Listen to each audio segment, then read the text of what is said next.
اور دوسری بات ہے کہ جن چیزوں کے ساتھ تشخیص کی جاتی ہے، کسی کا معائنہ کیا جاتا ہے۔ موجودہ دور میں کرونا ٹیسٹ کیا جاتا ہے، تو کرونا ٹیسٹ کبھی ناک کے راستے سے کیا جاتا ہے اور کبھی منہ کے راستے سے کیا جاتا ہے۔ اگر تو کرونا ٹیسٹ میں استعمال ہونے والی سٹک کے ساتھ کوئی جیل استعمال کی جائے اور اس کو ناک میں داخل کیا جائے یا منہ کے اندر داخل کیا جائے، تو اس جیل کے ساتھ لگے ہونے کی وجہ سے اس بندے کا روزہ ٹوٹ جائے گا۔ اور اگر اوپر جیل استعمال نہیں کی جاتی ہے تو پھر پہلے فقہا نے یہ مسئلہ لکھا ہے کہ اگر کوئی بندہ دھاگے کے ساتھ گوشت کا ٹکڑا باندھ کر اندر حلق سے داخل کرتا ہے اور دھاگے کا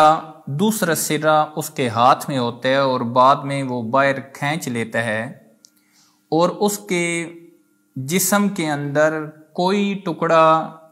نہیں رہتا، اس گوشت کا کوئی ٹکڑا اندر باقی نہیں رہتا، تو پھر اس کا روزہ نہیں ٹوٹے گا۔ تو یہاں پر بھی یہی مسئلہ ہوگا کہ جب اوپر اگر جیل تو استعمال ہوئی ہے پھر تو وہ اندر رہے گی، اور اگر جیل استعمال نہیں ہوئی ہے اور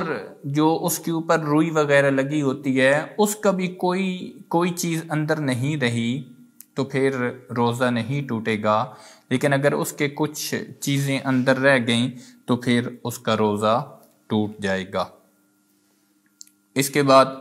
جو دوسرا ٹیسٹ کیا جاتا ہے وہ بعض اوقات معدے کی بیماریوں کی تشخیص کے لیے ایک ٹیسٹ کیا جاتا ہے جسے اینڈوسکوپی کہا جاتا ہے۔ اینڈوسکوپی بعض اوقات پخانے کے راستے سے کیا جاتا ہے اس کا ٹیسٹ، اور بعض اوقات حلق کے ذریعے کیا جاتا ہے۔ لیکن اینڈوسکوپی کے اندر جب وہ آلہ جسم کے اندر جاتا ہے تو اس آلے کو اندر جانے کے لیے اس کے اوپر جیل لگائی جاتی ہے، تو چونکہ اس میں تری ہوتی ہے وہ آلہ اندر جاتا ہے تو تری اندر رہ جاتی ہے، اوپر جیل جو لگی ہوتی ہے، تو اس وجہ سے اس سے روزہ ٹوٹ جائے گا۔ اور اس کے علاوہ بعض اوقات اندرونی بیماریوں کو چیک کرنے کے لیے اندرونی جسم کا ٹیسٹ کیا جاتا ہے، تو اگر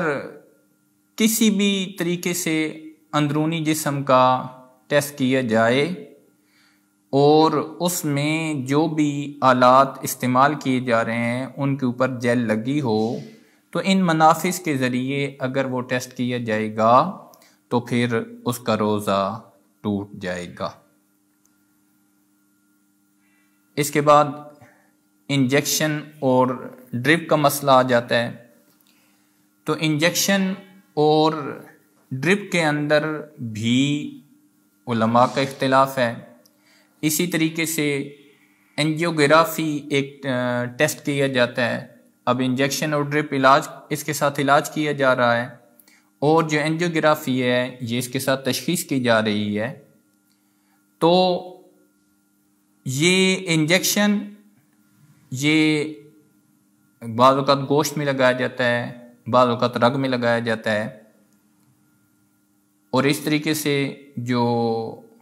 انجیوگرافی ہوتی ہے وہ بھی بازو یا ران میں جو شریان ہے اس شریان سے اندر جو آلہ ہوتا ہے وہ داخل کیا جاتا ہے۔ اس میں معاصر علماء کا کافی اختلاف ہے۔ بعض علماء یہ فرماتے ہیں کہ انجیکشن سے روزہ نہیں ٹوٹتا، اور بعض یہ فرماتے ہیں کہ گوشت میں لگایا جائے تو روزہ ٹوٹ جاتا ہے، یا رگ میں لگایا جائے پھر بھی ٹوٹ جاتا ہے۔ اور بعض یہ کہتے ہیں کہ رگ میں لگایا جائے تب تو ٹوٹتا ہے، لیکن گوشت میں لگایا جائے تو نہیں ٹوٹتا۔ اس میں علماء کا اختلاف ہے۔ تو انجیکشن کی اگر ضرورت پڑے تو کوشش کریں کہ وہ افطاری کے بعد لگوائیں یا سحری کا وقت ختم ہونے سے پہلے لگوایا جائے۔ اگر دن کے وقت بہت زیادہ ضرورت ہو تو پھر احتیاط اسی میں ہے کہ اس روزے کی قضا کر لی جائے۔